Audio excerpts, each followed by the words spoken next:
السلام علیکم dear readers, کیسے ہیں آپ سب لوگ؟ امید کرتی ہوں آپ سب لوگ خیریت سے ہوں گے۔ تو آج میں آپ لوگوں کے ساتھ جو ناول لے کے آئی ہوں وہ وانی بیس ہے۔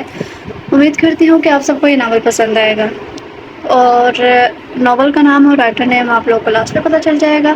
تو چلے اب ہم اسے پڑھنا سٹارٹ کرتے ہیں۔ سورج کی روشنی دھیرے دھیرے افق سے پھوٹنے لگی تھی۔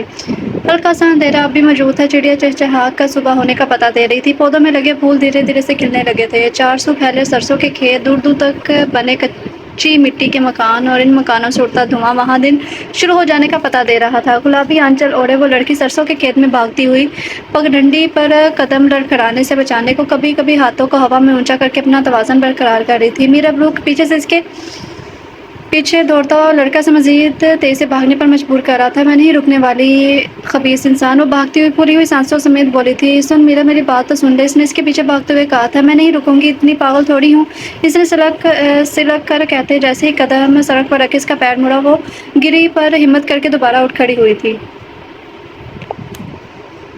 اونچی سڑک پر بھاگتے بھاگتے اس نے پیچھے مڑ کر دیکھا، وہ اب اس کے پیچھے نہیں بھاگ رہا تھا۔ اس نے اب بھی نہیں چھوڑا تھا کہ ایک دم اس کا نازک وجود کسی فولادی وجود سے ٹکرایا تھا۔ ڈر و خوف کے مارے اس کے حلق سے چیخ برآمد ہوئی تھی۔ اس کے چیخنے پر مقابل کے ماتھے پر شکنوں کا جال بچھا تھا۔ چیخو مت، اس نے اسے خود سے دور جھٹک کر کہا تھا۔ جی معافی، اس نے سرخ سر پر آنچل درست کرتے ہوئے سائڈ سے نکل جانا چاہا کہ مقابل کی آواز پر وہ رکی تھی۔ اتنی صبح تنہا اکیلی عورت کھیتوں سے نکل کر بھاگتی آ رہی ہو، لڑکی کیا کرنے گئی تھی؟ اس نے کڑک لہجے میں پوچھا تھا۔ اس کی بات کا مفہوم سمجھتے ہوئے میرب کے تو سر پر لگی تلووں پر بچھی تھی۔ کہنا کیا چاہتے ہیں آپ؟ اس نے سلک کر اس کے مقابل آتے ہوئے پوچھا تھا۔ وہی جو تم کر آ رہی ہو، وہی سرد بے تاثر لہجہ تھا۔ آپ ہوتے کون ہیں مجھ پر اتنا گھٹیا الزام لگانے والے؟ میرب نے مقابل کھڑے شخص کو جلتی آنکھوں سے گھورا تھا۔ اس گاؤں کا اگلا سردار، اس نے گردن اکڑا کر کہا تھا۔ گاؤں کے اگلے سردار ہیں تو سرداروں والی حرکتیں کرے، ایسی گری ہوئی باتیں اکثر شخصیت بھی گرا دیتی ہیں، اس نے ایک لفظ چبا کر کہا تھا۔ بہروز چودھری کی آنکھیں تعجب سے پھیلی تھیں۔ وہ تو اس لڑکی کو کوئی عام لڑکی سمجھ رہا تھا، پر شاید یہ عام دکھنے والی لڑکی بے حد خاص انداز و اعتبار رکھنے والی تھی، جس کا اندازہ سے بخوبی ہو گیا تھا۔ بہت خوب، اس نے آنکھوں میں ڈیرے چمک لیے کہا تھا۔ اس نے اس کی بات پر آنکھیں گھمائی۔ اس نے قدم ایک بار پھر آگے کی جانب بڑھا دیے تھے کہ وہ اس کی آواز سن کر رکی تھی۔ دن کا اجالا بھی مکمل نہیں نکلا، تم جوان جہاں لڑکی گھر سے باہر نکلی پھر رہی ہو، اس نے اس قدر سنجیدگی سے کہا۔ یہ آپ لے لینے اماں نے بھیجا تھا۔ وہ تنگ کر واپس اس کے مقابل آ کر ہاتھ میں پکڑے ہوئے آپلوں کا تھیلا اس کی آنکھوں کے سامنے لے جا کر لہرایا تھا۔ کیا تمہاری اماں کو خبر نہیں ہوئی کہ تم حسین ہو، جوان ہو، تمہارے ساتھ کچھ بھی ہو سکتا ہے؟ وہ بغور اسے دیکھتا ہوا بولا تھا تو غصے سے اس کے نتنے پھول گئے تھے، اور وہ بنا مزید کچھ کہے اپنے گھر کی جانب قدم بڑھا چکی تھی۔ زمینوں پر چلتا جھگڑا دو سرداروں کا تھا، پر ان کے ساتھ جمع ہوئے لوگ بنا اپنے کسی مفاد کے محض تفریح کا سامان کرنے اپنے گھروں سے نکل کر اپنے پسندیدہ سرداروں کی ٹیم کا حصہ بن گئے تھے۔ دونوں اطراف ایک دوسرے پر بندوقیں تانے کھڑے تھے۔ وہ تمام لوگ محض تفریح کا سامان کر رہے تھے، پر کون جانتا تھا کہ کب نہ جانے کیسی تفریح کا سامان کیسے یہاں ماتم کا سماں بن جائے گا۔ ایک ہفتے سے زمین پر جھگڑا چلتا عروج پر تھا۔ وہ کہتے ہیں نا، ہر عروج کو زوال ہے۔ چودھری مرزا حسین کے دو بیٹے بھی وہاں موجود تھے۔ یکدم جنگ نے زور پکڑا، معاملہ گرم ہوا، سب کی بندوقیں ایک دوسرے پر تن گئی تھیں۔ مخالف پارٹی سے ایک بندہ سامنے نکل آیا، چودھری افرا سیاب، جو کہ 17 سالہ نوجوان لڑکا تھا۔ اس نے مخالف پارٹی کے ایک شخص کو بندوق تانے اپنی طرف بڑھتے دیکھا تو ایک دم ڈر کر بھاگا تھا، پر وہ شخص نہ رکا تھا۔ اس نے اس کے کندھے پر گولی چلا دی۔ گولی سیدھا کندھے پر لگی۔ وہ نوعمر لڑکا تڑپ کر نیچے بیٹھا۔ بندوق تھامے کھڑے بندے نے ایک اور گولی سیدھا اس کے سینے پر دل کے مقام پر اتاری تو ایک دم وہ غش کھا کر زمین پر سجدہ ریز ہو گیا۔ چودھری بہروز کی نظر جیسے ہی اس کے وجود پر پڑی، وہ بھاگتا ہوا اس تک آیا، پر شاید تب تک بہت دیر ہو چکی تھی۔ دوسری پارٹی کے تمام فریق بھاگ چکے تھے۔ چودھری بہروز نے اپنے بھائی کو گود میں اٹھایا، پاگلوں کی طرح اسے ہسپتال لیے بھاگا تھا، پر ہسپتال پہنچنے تک وہ جان کی بازی ہار چکا تھا۔ چودھریوں کی حویلی پر تو مانو غموں کا پہاڑ ٹوٹ پڑا تھا۔ مخالف پارٹی کے تمام لوگ بھاگ چکے تھے۔ وہ تمام مرد علاقہ ہی چھوڑ کر بھاگ چکے تھے، رہ گئی تھی تو محض ان کی عورتیں۔ جس شخص نے گولی چلائی تھی، اس شخص کو سب لوگ جانتے تھے۔ وہ ان کے گاؤں کا ہی بندہ تھا، حیات عالم ایک عام کسان تھا، پر ایک عام سے کسان کی ایک جرأت اس سے کتنی بھاری پڑنے والی تھی، شاید اس بات سے وہ کسان بے خبر تھا۔ وہی ہوا جو ایسے علاقوں میں ہوتا ہے۔ پولیس آئی، اپنے علاقے کا معاملہ کہہ کر انہیں چلتا کر دیا، پھر جرگہ بٹھایا گیا۔ جرگے میں حیات عالم کی بیوی کو بلایا گیا۔ جرگے میں پیسوں یا پھر مانی خون بہا کو رکھا گیا تھا، جس میں سے چودھری نے خون بہا کا انتخاب کیا، کیونکہ کیونکہ ان کے بھائی اتنا عرصہ تھوڑی تھا کہ اس کا قتل چند نوٹوں کے واسطے معاف کر دیتے۔ خون بہا میں حیات عالم کی بیٹی میرب حیات عالم کو بانی کر دیا گیا۔ میرب حیات عالم کا نکاح چودھری بہروز سے کر دیا گیا تھا، اور پھر ایک بار پھر وہی خون کی بہا کی داستان شروع ہوئی تھی جو شاید ان جاگیرداروں کے ہاں برسوں سے چلتی آ رہی تھی۔ نام کیا ہے تمہارا؟ میرب کے سامنے بیٹھی سفید دوپٹے کے حالے میں بیٹھی پرشفیق عورت نے نرم لہجے میں پوچھا تھا۔ میرب، اس نے دھیرے سے کہا تھا۔ بڑا پیارا نام ہے، انہوں نے نم آنکھوں سے کہا تھا۔ شنو، اماں جی نے شنو کو آواز لگائی تھی جو کسی بوتل کے جن کی طرح وہاں حاضر ہوئی تھی۔ جی اماں جی، اس نے سعادت مندی سے سر جھکائے کہا تھا۔ اسے بہروز کے کمرے میں لے جاؤ، انہوں نے شنو کو دیکھ کر اسی نرم لہجے میں کہا تھا۔ جی اماں جی۔ سعادت مندی کی حدود پار کرتے شنو نے میرب کو اپنے ساتھ چلنے کو کہا۔ وہ خاموشی سے اس کے پیچھے پیچھے چلنے لگی تھی۔ ایک کمرے کے دروازے کے پاس رک کر شنو نے اندر جانے کا اشارہ کیا تھا۔ وہ خاموشی سے اندر چلی گئی۔ اندر گھستے ہی اس نے گہرا سانس لیا اور سامنے پڑے دیوان پر جا کر بیٹھ گئی۔ اسے کچھ تسلی ہوئی تھی نہیں تو وہ بہت خوفزدہ ہو چکی تھی، بس ضروری نہیں تھا کہ ہر کوئی اس سے نرمی کا برتاؤ کرتا۔ یہ سوچ کر اس کی کالی سیاہ آنکھوں میں آنسو چمکے تھے۔ وہ گہری نیند میں غرق تھی کہ ایک دم کسی نے اسے جھنجھوڑ کر اٹھایا تھا۔ ہمت کیسے ہوئی تمہاری یہاں اتنے سکون سے سونے کی؟ ہماری زندگیوں کا سکون برباد کر کے سکون سے میں تمہیں رہنے نہیں دوں گا۔ وہ اسے بازو سے کھینچ کر اٹھاتا اس پر جھکا غصے سے چیخ رہا تھا۔ اس نے اس کی سرخ آنکھیں دیکھ کر یکدم خوف آیا تھا۔ خشک ہوتے لبوں کو تر کرتے اس نے کچھ کہنے کے لیے منہ کھولنا ہی چاہا تھا کہ اس کے اگلے الفاظ اس کا دماغ گھما گئے تھے۔ تم جیسے گھٹیا لوگ، میں جانتا ہوں تم کس گھٹیا باپ کی گندی اولاد ہو۔ وہ تو مانو اس کے کانوں میں سیسا ڈیل گیا تھا۔ ہمت کیسے ہوئی میرے باپ کے بارے میں یا میرے بارے میں ایسے الفاظ استعمال کرنے کو؟ اس کی آنکھوں میں آنکھیں گاڑ کر سرکش لہجے میں کہتی سے مزید ہی سلگا گئی تھی۔ جیسے ہوتی ہے ویسے ہی ہوئی ہے ہمت، اور تم کون ہوتی ہو مجھے میری ہمت کا بتانے والی؟ غلام ہو تم ہماری، وانی ہو کر آئی ہو، تمہاری اتنی لمبی زبان مشکل میں ڈال دے گی تمہیں۔ اس کے بال مٹھی میں دبوچتا ہوا حقارت سے بولا تھا۔ اگر آپ سوچ رہے ہیں نا کہ میں ڈر جاؤں گی اور آپ کی کسی غلط بات کو برداشت کر لوں گی تو یہ آپ کی سوچ ہے۔ وہ بھی باز نہ آئی تھی۔ وہ اس کی ہمت دیکھ کر تمسخر سے ہنسا تھا۔ وہ دیکھی ہمیں تم جیسی دو کوڑی کی عورتیں، اس کے بالوں کو مزید سختی سے دبوچتا نفرت امیز لہجے میں بولا تھا۔ دیکھی ہوں گی پر میرا حیات نہیں دیکھی ہوگی۔ وہ اس کی گرفت سے اپنے بال آزاد کروانے کی کوشش کرنے لگی تھی۔ زبان کو لگام دو اپنی، اس نے اس کے چہرے پر اپنی 5 انگلیاں چھاپ دی تھی۔ میرب کی آنکھوں سے ایک آنسو ٹپکا تھا۔ نہیں دوں گی۔ ضدی تو وہ بھی صدا کی تھی۔ اگر اس زبان کو لگام نہ دیا تو بہت پچھتاؤ گی۔ وہ اسے گردن سے دبوچتا ہوا بولا تھا۔ اگر میں نے غلط کو غلط نہ کہا، خاموشی سے ظلم کو سہتی رہی تو پھر پچھتاوا ہوگا۔ وہ بات مشکل بولی تھی۔ اس کا چہرہ سرخ ہو چکا تھا۔ اب تو اسے سانس لینے میں بھی دقت ہو رہی تھی کہ مقابل نے ایک جھٹکے سے اس کی گردن چھوڑ دی۔ وہ کھانستے ہوئے اس کے پاس سے اٹھی تھی۔ وہ بیڈ پر اس کے بہت قریب بیٹھا تھا۔ اس کی قربت میرب حیات کو کسی صورت منظور نہیں تھی۔ وہ بہت تھک چکی تھی، اسی وجہ سے اس کی آنکھ لگی تھی۔ اچانک اس شخص کا آ کر اسے ایسے اٹھانا اس کے تمام حواس کو جھنجھوڑ کر رکھ گیا تھا۔ وہ اس کو سنا کر کمرے سے واپس سے نکل گیا۔ میرب کو اپنا سر دکھتا ہوا محسوس ہوا تھا۔ اس نے جو تھپڑ اس کے چہرے پر مارا تھا وہ اس کے آواز جھنجھلا گیا تھا۔ وہ ہمت کرتی کمرے سے باہر آئی۔ حویلی میں ملازموں کے علاوہ کوئی موجود نہیں تھا۔ اس وقت شام کے 5 بج رہے تھے۔ وہ ننگے پیر چلتی ہوئی حویلی کے مین دروازے سے باہر نکل کر بنے برآمدے میں آئی تھی۔ اماں جان وہیں بیٹھی تھی۔ ان کے پاس جا کر سلام کرتی تخت پر بیٹھی تھی تو وہ اسے دیکھ کر نرمی سے مسکرائی تھی۔ وعلیکم السلام۔ انہوں نے شفقت سے سلام کا جواب دیا تھا۔ آرام کر کے کچھ بہتر لگ رہا ہوگا نا تمہیں؟ انہوں نے نرمی سے کہا تھا۔ جی، پر سر میں درد ہو رہا ہے۔ وہ دھیمی سی آواز میں کہتی اماں جان کو بڑی پیاری لگی تھی۔ شنو، جا کر بچی کے لیے کھانا لا اور پھر اچھی سی چائے چڑھا ہم دونوں کے لیے، اور تم آؤ ادھر، ہم ادھر دم ڈال لو، ابھی گرم ہو جائے گا سر درد۔ انہوں نے ابھی غائب ہو جائے گا سر درد۔ انہوں نے اسے اپنے پاس بیٹھنے کو کہا تھا۔ وہ ذرا سے کسی کر اماں کے پاس ہوئی۔ اماں نے دم ڈالنا شروع کیا تھا۔ اس کا سر شدید درد کر رہا تھا۔ کافی دیر خاموشی کے بعد اماں کی آواز اس کی سماعتوں سے ٹکرائی تھی۔ جانتی ہو، بہروز آیا تھا اور شاید اس نے تم سے بدتمیزی بھی کی ہو، پر تم صبر سے کام لینا، دیکھ لینا وہ جلد وہ تمہارے صبر کے آگے ہار جائے گا۔ اماں نے اس کے سر کو دباتے ہوئے کہا تھا۔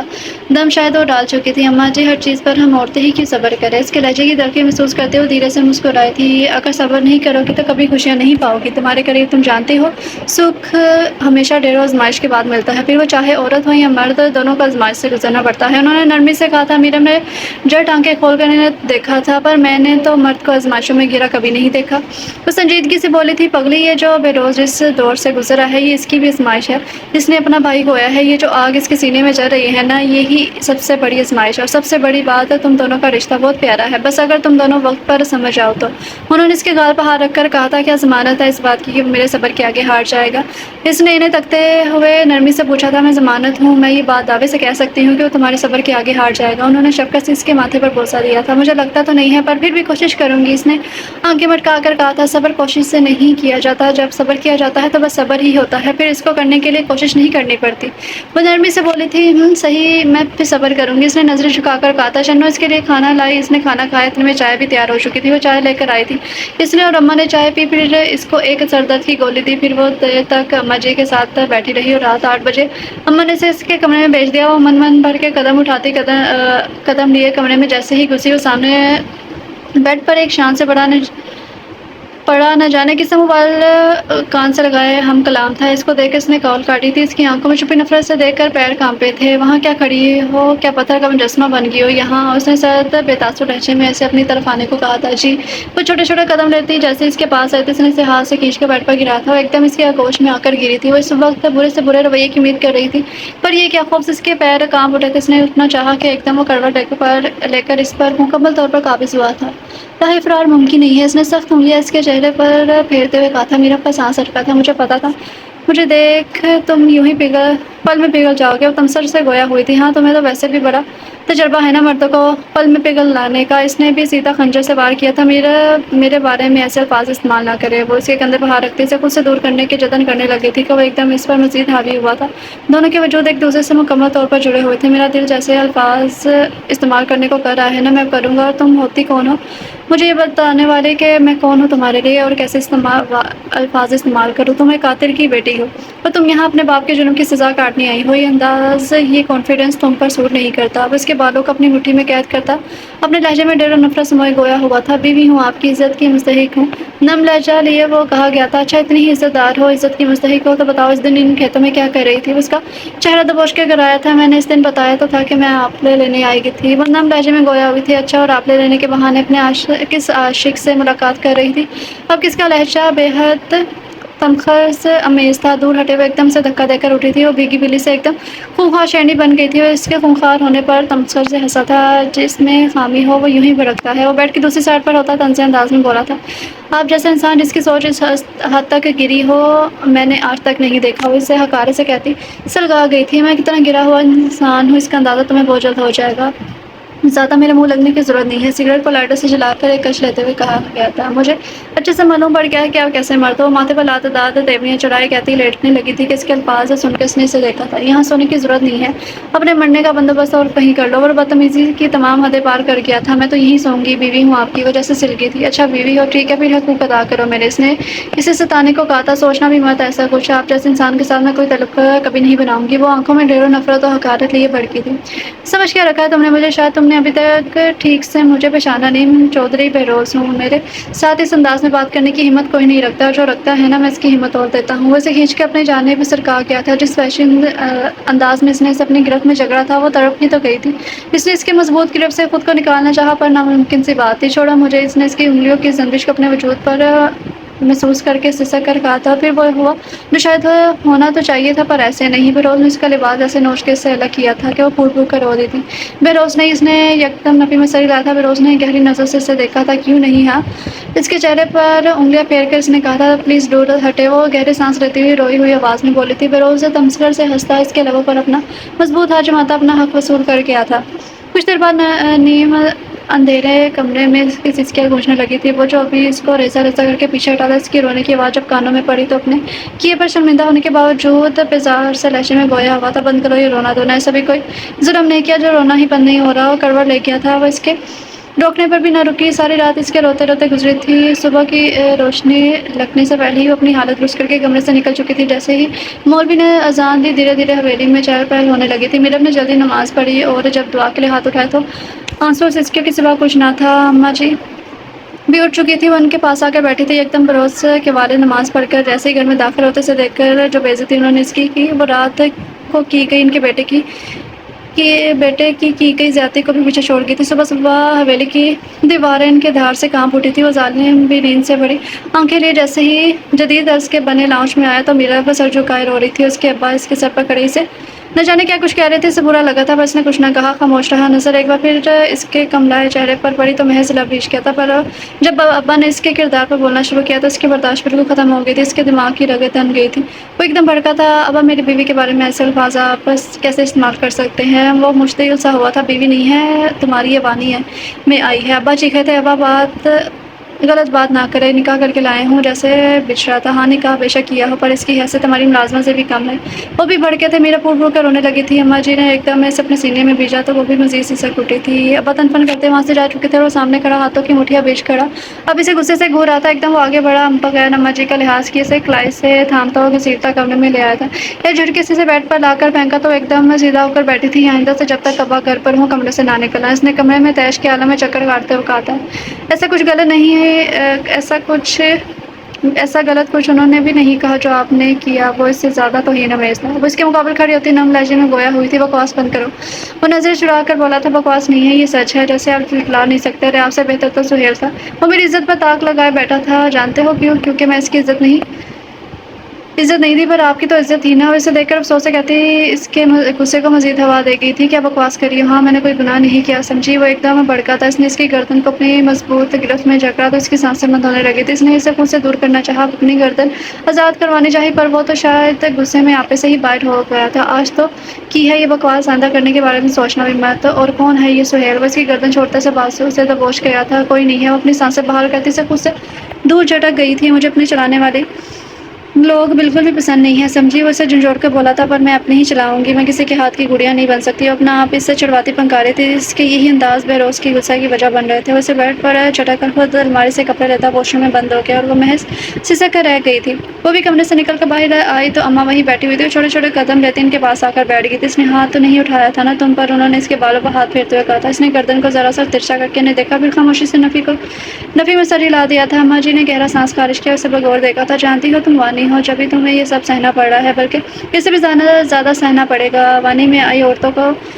پر تم جانتی ہو ایسی بھی عورتیں ہیں جو وانی نہیں ہوتی، انہیں دھوم دھام سے خوشی خوشی گھر کی بہو بنا کر لایا جاتا ہے اور پھر ان کے ساتھ ایسا سلوک ہوتا ہے جیسے تمہارے ساتھ ہو رہا ہے۔ اور اس کا ہاتھ تھامتی نرمی سے گویا ہوئی تھی۔ اماں جی اگر ان کے ساتھ ایسا سلوک ہوتا ہے نا تو وہ اپنے میکے جا کر بیٹھ جاتی ہیں، طلاق لیتی ہیں اور اپنی زندگی آسان کر دیتی ہیں، پر مجھ جیسی وانی عورتیں تو صبر اور برداشت کے سوا کچھ نہیں کر سکتی۔ اس نے شوخی ہوئی نظریں جھکا کر کہا تھا، 100% میں سے 75% عورتیں برداشت کر لیتی ہیں۔ یہ کہنا بالکل غلط ہے کہ وہ طلاق لے لیتی ہیں یا پھر میکے چلی جاتی ہیں، ایسا نہیں ہوتا ہے۔ ان کے بچے ان کے پیروں کی زنجیر بن جاتے ہیں، وہ اپنے بچوں کی خاطر خود کو مار دیتی ہیں، اپنی خواہشات کا گلا گھونٹ دیتی ہیں۔ انہوں نے قدرے افسوس سے کہا تھا، کاش اماں میں بھی وانی نہ ہوتی ایسے سلوک پر، نہ میں آپ کے بیٹے کی اینٹ سے اینٹ بجا دیتی۔ اپنی بے بسی پر اس سے ایک بار پھر رونا آیا تھا۔ آنچل اس کا ہلکا سا ڈھلکا تو گردن پر اس کی انگلیوں کے نشان اماں کی نظر سے پوشیدہ نہ رہ سکے تھے۔ اسے کچھ کہتی اس نے اپنا آنچل درست کیا تھا۔ سامنے وہ نکسک سا تیار ہوا لاؤنج میں آیا تھا۔ صوفے پر بیٹھ کے اس نے اسے ایک نظر دیکھا اور پھر دوبارہ نظر جھکا کر اپنے موبائل میں مشغول ہو گیا۔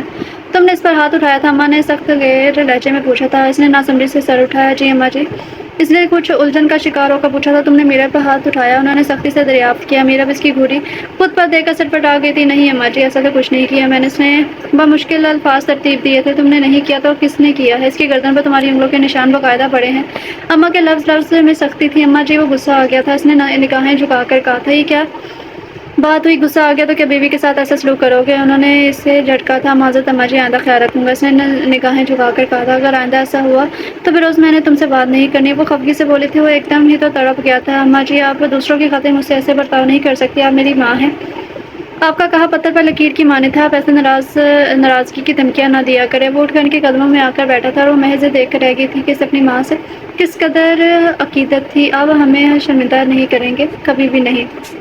کبھی کچھ ایسا کر کے جس سے ہماری تربیت پر حرف آئے تو ہم کیوں خفا ہونے لگے آپ سے؟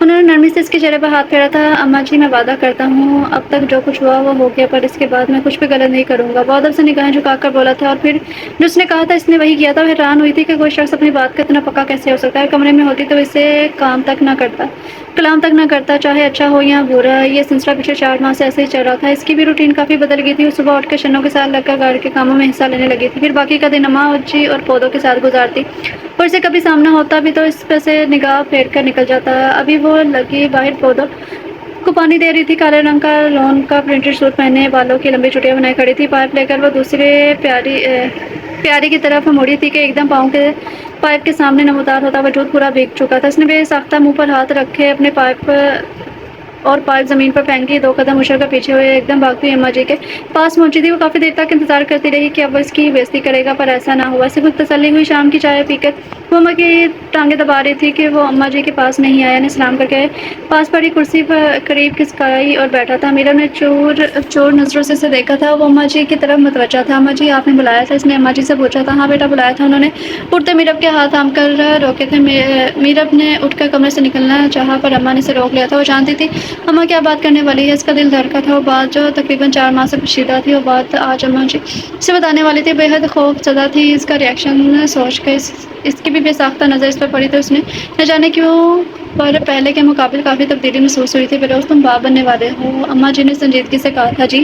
اسے حیرت ہوئی تھی۔ ہاں تمہیں 4 مہینے پہلے اس لیے نہیں بتایا کیونکہ تم کافی غصے میں رہتے تھے ان دنوں، اماں جی نے نرمی سے کہا تھا۔ میرا نظر جھکائے بیٹھی تھی، فیروز کو تو سمجھ نہ آئی کہ کیا کرے، عجیب سی بے بسی تھی۔ اس نے ایک نظر میرب کو دیکھا، وہ بیٹھی نظر جھکائے انگلیاں چٹکا رہی تھی۔ کمرے میں گہری خاموشی تھی۔ وہ گہری سانس لے کر اٹھا تھا۔ اماں جی چلتا ہوں، کچھ کام ہے، رات میں ملاقات ہوگی، وہ سنجیدگی سے کہتا کمرے سے نکل گیا۔ وہ محض بھیگی نظروں سے اس کی پشت کو دیکھتی رہ گئی تھی۔ اماں جی اب کیا ہوگا؟ اس نے اماں کی طرف رخ کیا تھا۔ اللہ خیر کرے گا، انہوں نے اسے پریشان دیکھ کر کہا تھا۔ اماں جی وہ غصہ تو نہیں کرے گا نا؟ اس نے اماں جی کو تکتے ہوئے پریشانی سے کہا تھا۔ نہیں، اماں جی نے ایک لفظی جواب دیا۔ وہ بھی خاموش ہوگی، اس سے بھی آگے وہ مزید کچھ کہہ نہیں پائی تھی۔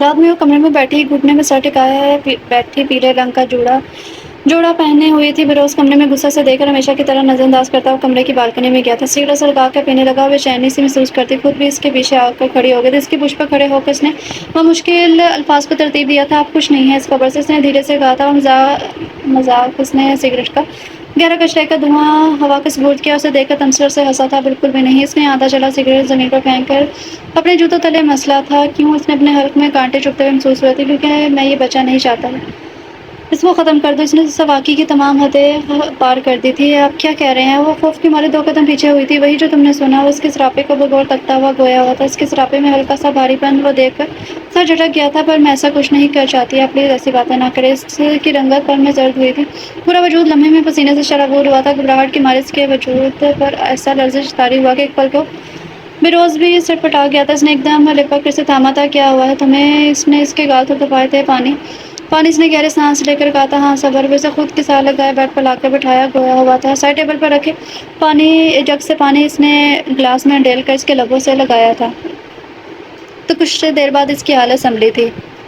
اب بہتر محسوس کر رہی ہو؟ اس نے اس کے بال سہلاتے ہوئے پوچھا تھا۔ جی، اس نے اپنے چہرے پر ہاتھ پھیر کر کہا اور نظریں اس کے چہرے پر گاڑ کے بے بسی سے اسے دیکھا تھا۔ آپ کیوں نہیں چاہتے کہ اس نے بات ادھوری چھوڑی تھی۔ تم اور میں ایک ہیلتھی ریلیشن شپ میں نہیں ہیں۔ بچے کا آنا مطلب اس کی زندگی خراب کرنا۔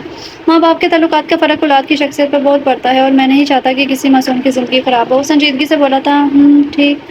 ہم ٹھیک کریں گے نا اپنا تعلق، ہمارے بھی سب ٹھیک ہو جائے گا۔ وہ بے قراری سے بولی تھی۔ کیسے؟ اس نے آنکھ لچکا کر کہا تھا۔ بھول جائے نا یہ کہ میں وانی میں ہوں، پلیز۔ اور جیسے منت پہ اتر آئی تھی۔ ایسا نہیں ہو سکتا میرا، تم میرے بھائی کے خون بہا میں آئی ہو، ہمارے بیچ کبھی کچھ بھی درست نہیں ہو سکتا۔ وہ سنجیدگی سے بولا۔ کیوں نہیں ہو سکتا؟ کوشش تو کرے۔ اس نے روتے ہوئے کہا تھا۔ کبھی نہیں، کبھی کچھ چیزیں کبھی ٹھیک نہیں ہو سکتی۔ اس کے پاس اٹھتا ہوا گیا ہوا تھا۔ آپ اتنے سنگ دل نہ بنے۔ وہ سسکی تھی۔ کبھی کبھی سنگ دل بننا پڑتا ہے۔ وہ بے رخی سے کہتا۔ اس کا دل دکھا گیا تھا۔ پلیز ہم ایک کوشش تو کر سکتے ہیں نا؟ اس کے پیچھے اٹھی تھی، اس کا آنچل بیڈ پر ہی رہ گیا تھا۔ وہ دوپٹے سے بے نیاز کھڑی بکھری سی حالت اس کے مقابل کھڑی تھی۔ اس کی نظر اس پر پڑی تو سانسیں لینا بھول گیا تھا۔ اس کی روئی روئی آنکھیں، بکھرے سے بال، کبکباتے لب، نہ جانے کیا تھا اس لمحے میں کہ وہ کمزور پڑ گیا تھا۔ وہ دھیرے سے اسے اپنی باہوں میں قید کرتا اس کے لبوں پر جھکا تھا۔ وہ ایک دم سٹپٹا گئی تھی۔ اس نے خود سے دور کرنا چاہا۔ اس کی گرفت مزید سخت ہوئی تھی۔ میرب کو اپنی سانسیں رکتے ہوئے محسوس ہوئی تھی۔ وہ اسے دور ہٹا کر اس کی قمیض کو تھاما تھا۔ وہ اسے کھڑا کر دیکھتا رہا۔ یکدم اس نے گہری سانس خارج کی تھی۔ کل تیار رہنا، ڈاکٹر کے پاس چلیں گے، اماں جی کو نہ بتانا۔ وہ اسے خود سے دور کرتا سنجیدگی سے کہتا، خود باتھ روم میں بند ہو گیا تھا۔ اور بکھری سی حالت میں بے جان وجود لے زمین پر بیٹھتی چلی گئی تھی۔ اگلی صبح جب فیروز اٹھا تو میرب کو کمرے کے کونے میں فرش پر بیٹھا پایا تھا۔ شاید ساری رات وہ وہیں بیٹھی رہی تھی۔ تیار ہو جا، اس نے نیند سے بوجھل ہوتی آواز میں کہا تھا۔ میں نہیں جاؤں گی، ہٹ درمی سے کہا گیا۔ جانا پڑے گا تمہیں۔ فیروز کے ماتھے پر تیوریاں نمودار ہوئی تھی۔ میں نے کہا نہ، میں نہیں جاؤں گی۔ وہ اپنی نم سوجی آنکھوں سے اس کو دیکھ کر جنون آمیز لہجے میں کہتی فیروز کے غصے کو ہوا دے گئی تھی۔ مسئلہ کیا ہے تمہارا؟ عزت سے بول رہا ہوں تو سمجھ نہیں آ رہی بات؟ فیروز سے بیڈ سے کشن اٹھا کر زمین پر پھینکتا ہوا بولا تھا۔ وہ خوف سے کپا اٹھی تھی۔ وہ بمشکل اپنے بے جان ہوتے پیروں پر زور ڈال کر اٹھی تھی۔ مجھے نہیں کرنا اپنے بچے کا قتل، وہ مضبوط لہجے میں گویا ہوئی تھی۔ تم کیوں سر پر چڑھ رہی ہو؟ میں نے میرے جتنا کہا اتنا کرو، وہ تیش کے عالم میں داڑا تھا، نہیں کروں گی جو آپ چاہتے ہیں وہ کبھی نہیں کروں گی۔ وہ سر کو نفی میں زنبش دیتی ہوئی نحیف سی آواز میں بولی تھی، میری ایک بات کان کھول کے سن لو، اگر اس بچے نے اس دنیا میں جنم لیا تو یہ بھول جانا کہ میں اسے باپ بن کر پالوں گا یا اس کی پرورش کروں گا۔ اسے کندھوں سے تھامتا ہوا گرا کر بولا تھا، میرے بچے کے لیے میں کافی ہوں۔ وہ سزے کر بولی تھی، ٹھیک ہے تو پھر پیدا کرو اور اکیلے پالو اسے۔ وہ اس سے جھٹک کر کمرے سے نکل گیا تھا۔ میرب نے اپنے منہ پر ہاتھ رکھ کر اپنی سسکی کو روکا تھا۔ میرب اماں جی نے اسے گمسم بیٹھے ہوئے دیکھ کر آواز دی تھی، جی اماں جی۔ اس نے سر اٹھا کر اماں کو دیکھا تھا۔ بہروز خوش ہے نا اس بچے کی اماں سے؟ انہوں نے اس کے زرد چہرے کو دیکھتے ہوئے پوچھا تھا۔ پتہ نہیں، وہ عجیب سے لہجے میں بولی تھی، کچھ کہا ہے اس نے کیا؟ اماں جی نے فکر مندی سے پوچھا تھا۔ نہیں ابھی تک تو کچھ نہیں کہا، وہ بات چھپا گئی تھی۔ بس اللہ اس بچے کو تم دونوں کے لیے رحمت اور برکتوں والا بنائے۔ اماں جی نے اس کے ماتھے پر بوسہ دے کر کہا تھا، اس کی آنکھیں ہلکی سی بھیگی پر وہ اپنی بھیگی آنکھوں کو چھپا گئی تھی۔ بہروز تھوڑا سخت گیر ہے پر میرا بچہ دل کا بہت اچھا ہے میرے۔ اب اماں جی نے اس کا ہاتھ تھام کر کہا تھا، اس کے دل سے بے ساختہ ایک آواز نکلی کہ اگر اتنا ہی اچھا ہے تو اپنے ہی بچے کو کیوں مارا ہے؟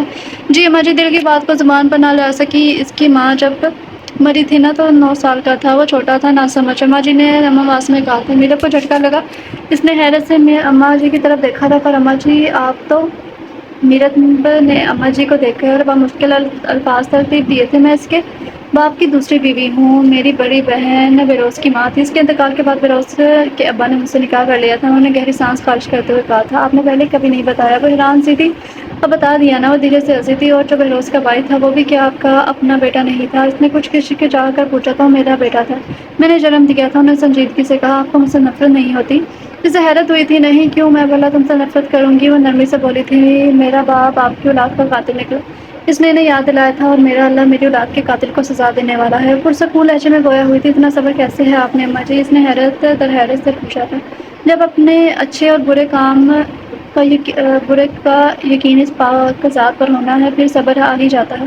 اپنی آنکھوں میں ڈیروں نور لیے گویا ہوئی تھی، اور جیسا صبر ہر کسی کو کیوں نہیں آتا۔ اس نے ان کے ہاتھ عقیدت سے تھام کر اپنے لبوں سے لگائے تھے، کیونکہ ہم اللہ اور اس کے رسول اللہ صلی اللہ علیہ وسلم پر ایمان تو رکھتے ہیں، پر ہمارا عقیدہ بڑا کمزور ہے۔ ہم اللہ رب العزت سے زیادہ اس کے بندوں سے توقعات رکھتے ہیں، اور جب امیدیں اور یقین دنیا پر ہو تو صبر کیسے آئے گا؟ انہوں نے مسکرا کر کہا تھا۔ وہ بھی دھیرے سے مسکرائی تھی۔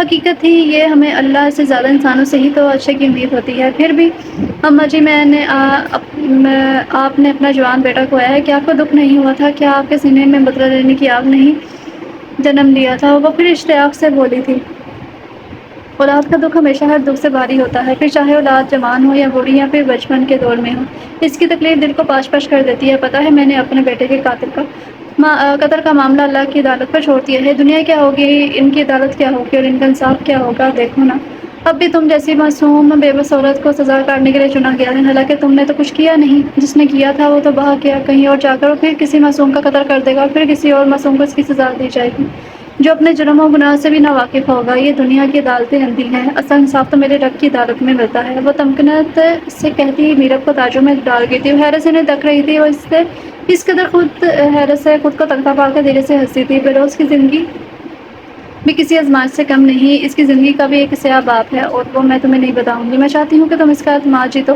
تم اسے جیتو محبت سے، وفا سے، توجہ سے۔ مجھے یقین ہے ایک دن آئے گا جب وہ اپنا ہر غم تمہیں بتائے گا، تم سے ہر تکلیف اپنی بانٹے گا۔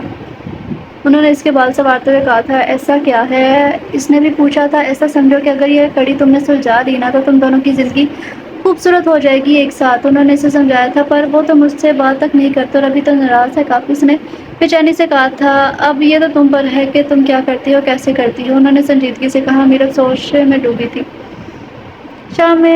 شام کے 5 بج رہے تھے اور کسی کام صورت میں وہ گھر آیا تھا، کوئی ضروری کاغذات تھے جن کی اسے ضرورت تھی۔ وہ کمرے میں ہر ایک جگہ چھان چکا تھا پر اسے وہ کاغذات نہیں ملے تھے۔ کافی ڈھونڈنے کے بعد اسے یاد آیا کہ وہ کاغذات اس نے اپنے وکیل کے پاس رکھوائے تھے۔ اس نے اپنی پینٹ کی پاکٹ سے موبائل نکال کر کان سے لگایا تھا۔ میرا کمرے کا دروازہ دھیرے سے بند کرتی اندر آئی تھی۔ سرخ رنگ کے شفتون کا جوڑا جس پر ہلکی ہلکی امبرائڈری ہوئی تھی، موتی کے پھولوں کی خوشبو جیسا پرفیوم لگایا ہے، آنکھوں میں گہرا کاجل لگایا، ہونٹوں پر سرخ جوڑے کے ہم رنگ سرخی لگائے، ناک میں ایک موتی والی نتھ پہنے وہ غضب ڈھا رہی تھی۔ بہروز کی تو توجہ اس کی طرف نہ تھی، وہ خاموشی سے جلدی اس کے پاس آئی تھی۔ بہروز نے موبائل کان سے ہٹا کے اس کی طرف دیکھا۔ اوپر دیکھا تو وہ دیکھتا ہی رہ گیا۔ ان 4 ماہ میں پہلی بار وہ ایسے سچ سور کر اس کے سامنے آئی تھی۔ وہ اس قدر حسین لگ رہی تھی، وہ بے خود سے ایسے تکتا رہ گیا تھا۔ اسے خود کو تکتا پا کر تھوڑی سی کنفیوز ہوئی تھی، مگر ہمت کر کے اس کے برابر میں بیٹھی دھیرے سے اس کے قریب ہو کر اس نے پلکیں جھکا لی تھی۔ میں کیسی لگ رہی ہوں؟ وہ کپکپاتے لہجے میں پوچھنے لگی تھی۔ بہت خوبصورت۔ وہ بے خودی کے عالم میں اس کے چہرے کو اپنے ہاتھوں کے پیالے میں بھرتا ہوا گویا ہوا تھا۔ اس کی تعریف کرنے پر شرمیلی سے مسکراہٹ ہونٹوں پر لیے نظر اٹھا کر دوبارہ جھکا گئی تھی۔ فیروز دھیرے سے جھکا تھا، اس کی جھکی آنکھوں پر اپنے لب رکھ گیا تھا۔ اس کی جسارت پر اس کی آنکھیں دھیرے سے کپکپائی تھیں۔ فیروز، اس نے اپنے سرخ لب دھیرے سے ہلائے تھے۔ وہ اس کے چہرے پر انگلیاں پھیرتا محض یہی بولا تھا، کچھ نہیں۔ کچھ کہتے کہتے اس کے لب پھڑپڑائے تھے۔ فیروز کی نظر اس کے کپکپاتے لبوں پر پڑی تو بے خود سا ہوتا اس کے لبوں پر جھک گیا تھا۔ اس کے لمس میں اس قدر شدت تھی کہ وہ کپکپا کر رہ گئی تھی۔ لمحہ یوں ہی سرکتے گئے میرب کا سانس رکنے لگا۔ میرب نے اس کی گردن پر اپنے ناخن گاڑے تھے اور دھیرے سے اس کے لبوں کو چھوڑتا اسے بستر پر گراتا اس پر جھکا تھا، اس کی گردن پر اپنے دانتوں کا ہلکا سا دباؤ ڈالا تو میرب سسک اٹھی تھی۔ اس نے اس کے شرٹ کے کالر کو مضبوطی سے اپنی گرفت میں جکڑا تھا۔ لمحے یوں ہی فسو فیضی کے بیتنے لگے کہ ایک دم فیروز کا موبائل بجا اور وہ ہوش کی دنیا میں واپس لوٹا۔ اسے خود سے دور کر کے اٹھایا، چہرے پر ایک دم اس نے ہاتھ پھیرا تھا۔ چہرے پر نرمی ختم ہوئی اور سختی نے بسیرا کر لیا تھا۔ میرب بھی اس کے پیچھے اٹھی تھی۔ اس نے میرب کو تیش کے عالم میں دیکھا تھا۔ آئندہ سے ایسے سجنے سنورنے کی ضرورت نہیں ہے، انتہائی بیہودہ لگ رہی ہو۔ اس پر گراتا ہوا کمرے کا دروازہ زور دار بند کرتے ہوئے باہر نکل گیا تھا اور وہ محض سے گہرا سانس لے کر رہ گئی تھی۔ مشکل تھا اس کے دل تک رسائی کرنا، پر ناممکن نہیں تھا۔ وہ کچن میں لگی رات کا کھانا بنا رہی تھی۔ اماں جی سے فیروز کی پسند کا پوچھ کر وہ اسی میں لگی ہوئی تھی۔ کھانا بنا کر فارغ ہوئی تو نہا دھو کر اس نے سادہ سا بادامی رنگ کا سوٹ پہنا، ساتھ ہی ہونٹوں پر ہلکی سی پنک کلر کی لپسٹک بھی لگا لی تھی۔ وہ کمرے میں بیٹھی اس کے آنے کا انتظار کر رہی تھی۔ کچھ وقت بیتا تو باہر سے اس کی گاڑی کی آواز آئی۔ وہ ایک دم کھڑی ہوئی، وہ کمرے کے سم سے دوسری سم چکر کاٹتے سے کا انتظار کرنے لگی تھی۔ وہ کمرے میں آئے تو اسے پچھلے ایک ہفتے کی طرح آج بھی تیار دیکھا تھا۔ اسے نظریں پھیرتا بیڈ کی سم جانے لگا ہوا کہ وہ ایک دم اس کے مقابل آئی تھی۔ فیروز نے اس کے دیکھنے پر نرمی سے مسکراتی اس کے قریب آئی تھی۔ اپنے ہاتھوں کا ہار اس کے گلے میں بنا کر اس نے اپنا چہرہ اس کے چہرے کے قدرے قریب کر کے مدھم سی آواز میں مخاطب کیا تھا۔ آج دیر کر دی آپ نے آنے میں۔ آپ کو پتہ ہے میں نے آپ کے لیے آج اپنے ہاتھوں سے کھانا بنایا۔ وہ لاڈ سے بولی تھی، تم میری بیوی بننے کی کوشش مت کرو۔ کہہ رہا ہوں نا کہ دور رہو مجھ سے، نہیں تو مجھے دل توڑنے کا ہنر خوب آتا ہے۔ ویسے خود سے دور کرتا سنجیدگی سے بولا تھا۔ اس کی بات پر منہ بنا کر رہ گئی تھی۔ آپ کتنے سنگ دل ہیں وہ مجھے پتہ ہے، اور رہی بیوی بننے کی بات تو میں آپ کی بیوی ہی ہوں، اور سب سے اہم بات مجھے بھی ٹوٹے دل جوڑنے کا ہنر آتا ہے۔ وہ اس کے قریب ہوتے سے پہلے ہی اس کے الفاظ اس کی ہمت ختم کر گئے تھے۔ جانتا ہوں، میں بہت خوب جانتا ہوں، تمہیں ٹوٹے دلوں کو جوڑنا وہی تو تم کرتی آئی ہو۔ تم شادی سے پہلے، وہ سنجیدگی سے کہتا بیڈ پر بیٹھا تھا، باہر میں جائیں آپ، میں پاگل تھی جو آپ کے لیے لگ کر اس حالت میں نے کھانا بنایا، آپ کے لیے تیار ہوئی، آپ کے آنے کا پورا دن انتظار کیا۔ وہ غصے سے بھڑکی تھی۔ اس میں کون سی بڑی بات ہے کہ عورتیں اس حالت میں کام نہیں کرتی؟ جہاں تک میں نے دیکھا ہے عورتیں پورے گھر سنبھال لیتی ہیں۔ وہ جوتے اتارتا مسٹروس انداز میں بولا تھا۔ وہ تب سے اس کے برابر میں بیٹھی اور گردن موڑ کر محض سے بری نظروں سے گھور کر رہ گیا تھا۔ ہاں کرتی ہوں گی، پر مجھ سے نہیں ہوتا، منہ بنا کر کہتی۔ اس کے کندھے پر سر رکھ گئی تھی۔ تو نہ کرو، میں نے کہا ہے کیا؟ اس کا سر اپنے کندھے سے ہٹاتا دو ٹوک لہجے میں کہتا اٹھا تھا اور الماری کھول کر کھڑا اپنے کپڑے نکال رہا تھا کہ وہ ایک دم اس کے پیچھے گئی تھی۔ اس کی کمر پر اپنا سر ٹکا کر کھڑے ہو گئی۔ وہ دھیرے سے منمنائی تھی، پر اس کی منمناہٹ وہ بھی سمجھ چکا تھا۔ پیار سے بناتی ہوں، دل کرتا ہے آپ کا خیال رکھنے کے لیے۔ وہ اس کی کمر پر سر ٹکائے کھڑی تھی کہ وہ ایک دم مڑا تھا اور سیدھی کھڑی ہوئی تھی۔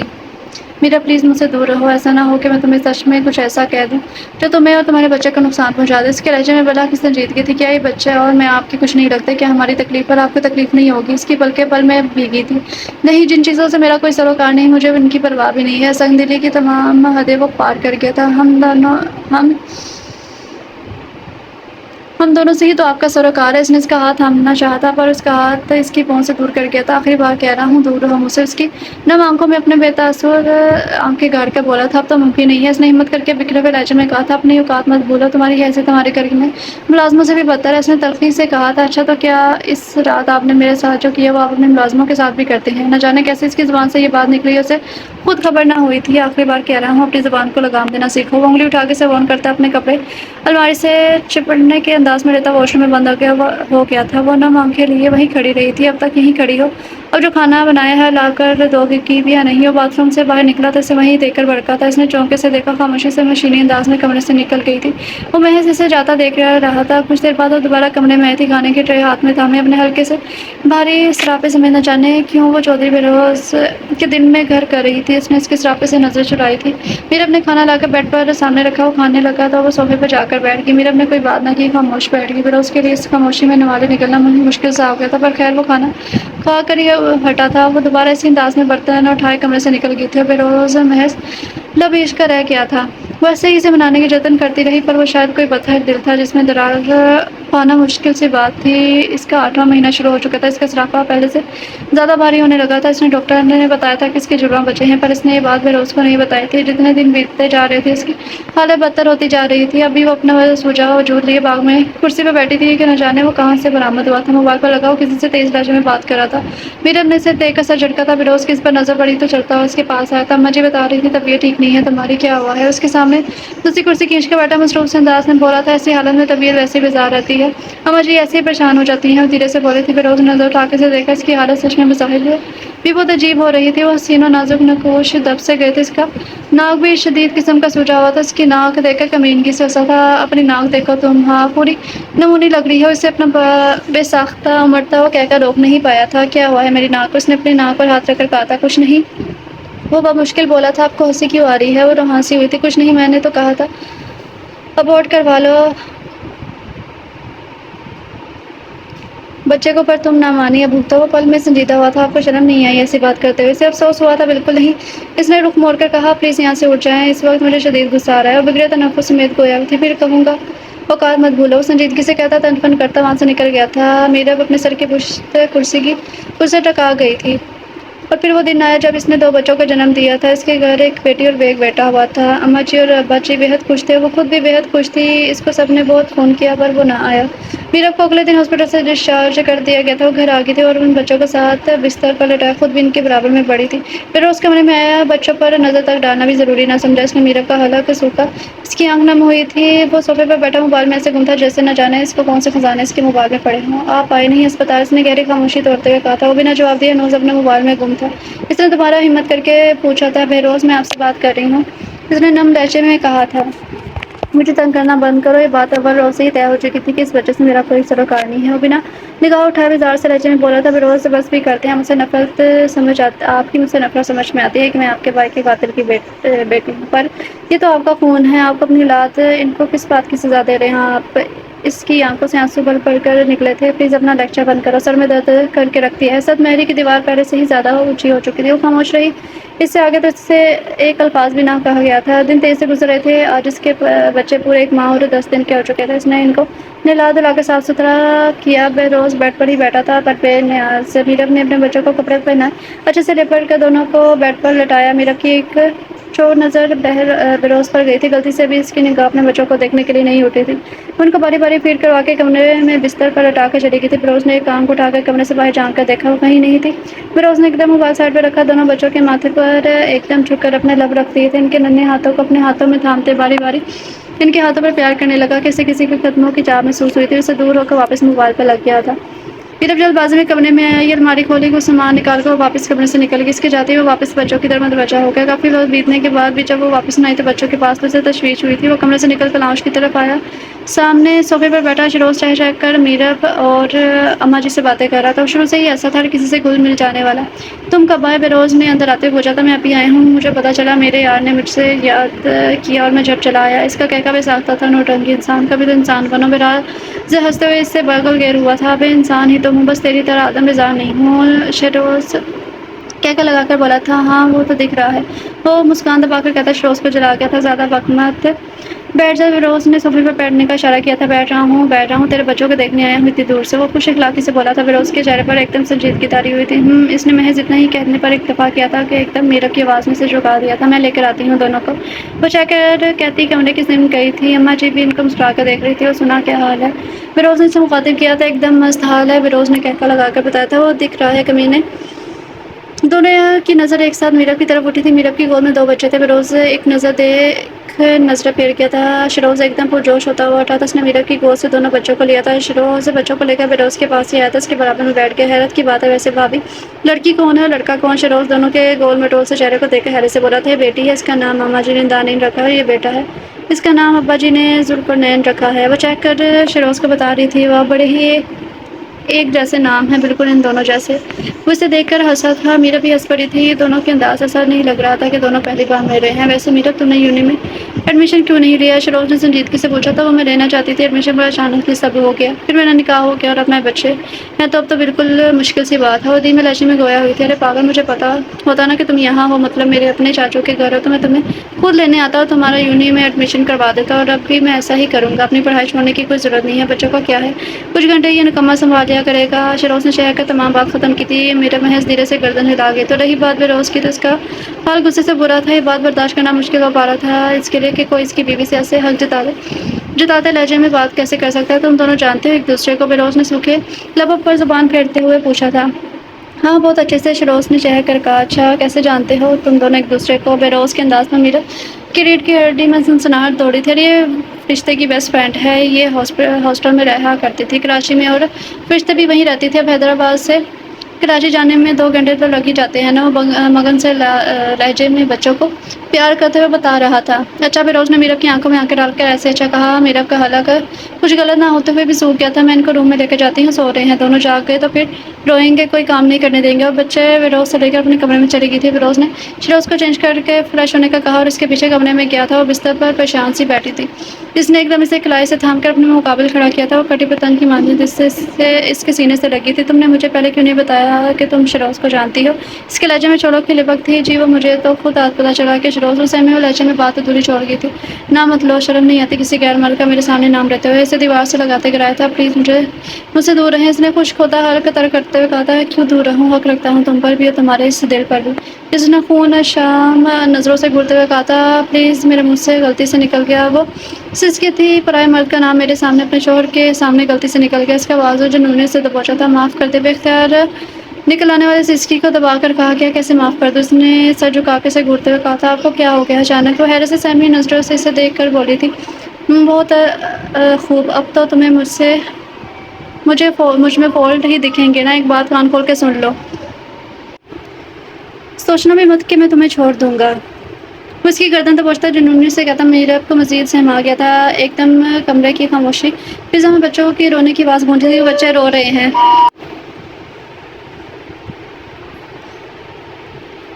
رو رہے ہیں، دور ہٹیں۔ اس کے سینے پر ہاتھ رکھتی، اسے خود سے دور کرتی کپاتے لہجے میں بولی تھی، تمہیں کیا لگتا ہے تم بچوں کا بہانہ بنا کر مجھ سے بچ جاؤ گی؟ سوچنا بھی مت۔ وہ اس کے بازو پر اپنی گرفت پہلے سے زیادہ مضبوط کر گیا تھا۔ فیروز، وہ رو رہے ہیں، وہ پلکیں اٹھا کر گویا ہوئی تھی۔ ٹھیک ہے، قسم کھاؤ تمہیں شیروز سے محبت نہیں ہے۔ فیروز نے اپنا دایاں ہاتھ دیوار پر رکھ کر مزید اس پر جھکتے ہوئے کہا تھا۔ میں قسم کھاتی ہوں مجھے ان سے محبت نہیں، پر وہ نظر جھکائے مضبوط لہجے میں کہتی، یہ بات ادھوری چھوڑ گئی تھی۔ پر کیا؟ وہ بے تابی سے بولا تھا۔ پر مجھے آپ سے محبت ہے، بے حد۔ اس نے نظر اٹھا کر اسے دیکھا تو اس کے چہرے پر نرمی کی بجائے سختی تھی، چہرے کے تاثرات فرق تھے۔ مذاق بنا رہی ہو میری بے بسی کا؟ اس کا چہرہ دبوچتے ہوئے بھڑکا تھا۔ کیسی بے بسی؟ کیا ہوا ہے آپ کو؟ پلیز چھوڑیں۔ وہ بمشکل خود کو اس کی گرفت سے آزاد کر پائی تھی۔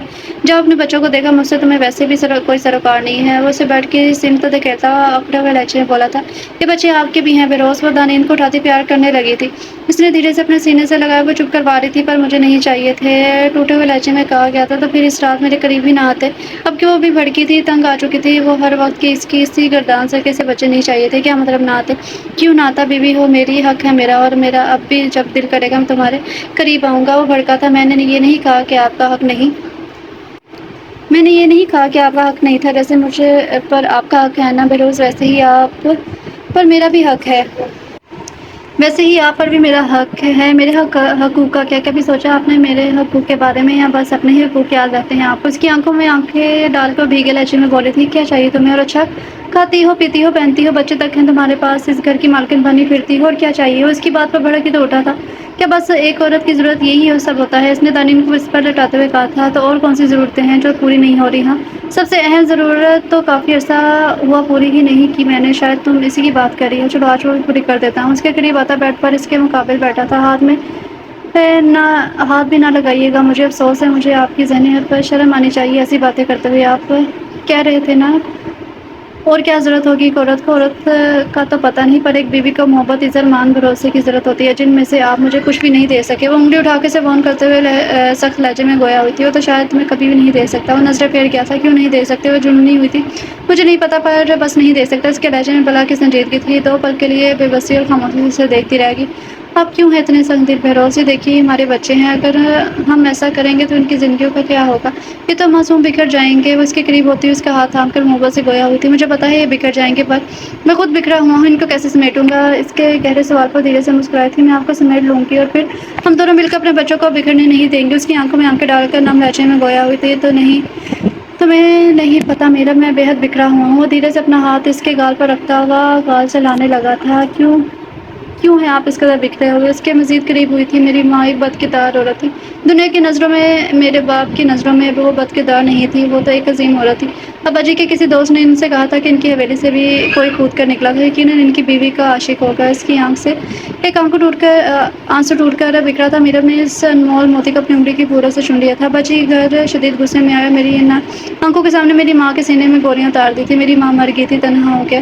تم جانتی ہو ساری زندگی میں نے اپنے اماں ابا کو لڑتے دیکھا، اور پھر انہوں نے میری ماں کو مار دیا۔ ایک بار پھر ان کا دل نہ کانپا، ان کے ہاتھ نہ کانپے، اور پھر ابا نے میری خالہ یعنی اماں جی سے شادی کر لی۔ ساری زندگی ان کی بھی کوئی میری ماں سے مختلف نہ گزری تھی، تانے مار پیٹ ہی دیکھی انہوں نے۔ تم بتاؤ میرا، جس انسان نے کبھی خوشحال گھرانہ نہ دیکھا ہو، وہ اپنے بیوی بچوں کو کیسے خوش رکھ سکتا ہے؟ بہت مشکل ہے یہ۔ وہ بکھرے ہوئے لہجے میں گویا ہوا تھا، آپ جانتے ہیں آپ بگڑے ہوئے ہیں، اس لیے ہیں آپ کبھی چاہ کر بھی اپنے اولاد کو بکھرنے نہیں دیں گے۔ وہ نم لہجے میں گویا ہوئی تھی، پر میں تو بکھیر چکا ہوں نا۔ میں جانے انجانے میں اسے تکتا گیا تھا، پر میں نہیں بکھری، مجھ میں آج بھی بہت امید ہے اور ہمت ہے، میں آج بھی ویسے ہی دامن بکھیرے کھڑی ہوں، بس چاہیے تو محض مان، بھروسہ، عزت اور محبت۔ اس کی آنکھوں سے آنسو لڑیوں کی مانند بہہ نکلے تھے، مجھے خود میں بیشتار سے سینے سے لگا گیا تھا۔ تم جانتی ہو ہماری پہلی ملاقات یاد ہے تمہیں؟ مجھے تم سے تب سے ہی محبت ہو گئی تھی۔ اس کے ماتھے پر اپنے لبوں کی عدت سے رکھتا ہوا محبت سے گویا ہوا تھا، اپنے بچوں کو تو دیکھ لیں، اس نے مسکرا کر کہا، دیکھ چکا ہوں بہت بار۔ اس کے گال سہلاتا ہوا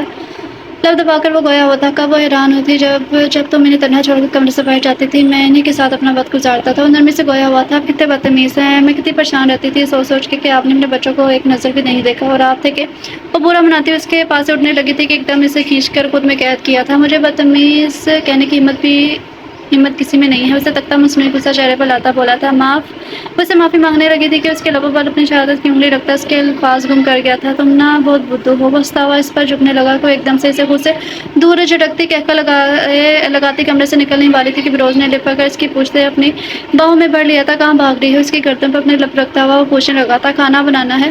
چھوڑے میں وہ گلنار چہرے لیے لب کاٹتی ہوئی گویا ہوئی تھی، پر میں تو کچھ اور۔ ویسے خود میں مزید بیچ کر گویا ہوا تھا، پلیز ہٹے۔ وہ اسے خود سے چھڑواتی ہوئی بھاگی تھی، وہ قہقہ لگاتا اپنے بچوں کی طرف متوجہ ہو گیا تھا۔ ہاں، اس کی زندگی کٹھن رہی تھی، پر آج اس کی زندگی بہت آسان ہونے والی تھی۔ اس نے اپنے بچوں کو گود میں اٹھایا، اپنے سینے سے لگایا، وہ کمرے کے دروازے کے پیچھے کھڑی اسے دیکھتی ہوئی افسردگی سے مسکرائی تھی۔ ختم شد۔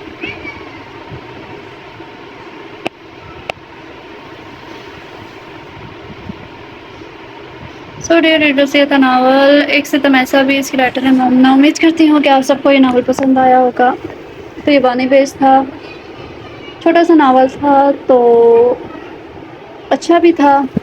انشاءاللہ تعالیٰ آپ لوگوں کو پسند آئے گا، تو آپ لوگ کمنٹ میں ضرور بتائیے گا کہ آپ لوگوں کو ناول کیسا لگا۔ تو ملتے ہیں کل نیو ناول کے ساتھ، تب تک کے لیے اپنا خیال رکھیں، خوش رہیں، اللہ حافظ۔